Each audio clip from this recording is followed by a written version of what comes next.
նպատակը ոչ թե գիտելիքներ հաղորդելն է, կրթությունը նորաձև ասելով, այ պարզապես իրենց համար ոչիլներ արտադրելն են, որովհետև Աննան սովոր է ոչիլների հետ ամբողջ կյանքը ապրել է իր գարշ պատերի ներքո, այնպես որ ինքը ցանկանում է պարզապես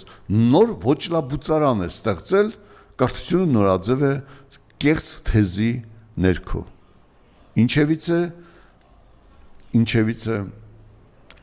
ես ուզում եմ անդրադառնալ Աննայի եւ Նիկոլի աննախադեպ թալանը։ Անցած իմ ելույթի ժամանակ ես նշեցի, որ օրինակ ինչու է այսօր Երևանի ասֆալտի վիճակը այդքան խայտառակ, ամենտեղ քանդված փոսեր եւ այլ եւ այլը։ Ինչու է գյուղական ճանապարհները այդքան քանդված։ $50 միլիոն ներդրեցին շրջանցիկ ճանապարհ դեպի Կապան կառուցելու համար, որովհետեւ հիմնական ճանապարհը, որը Խորհրդային Միությունը, Խորհրդային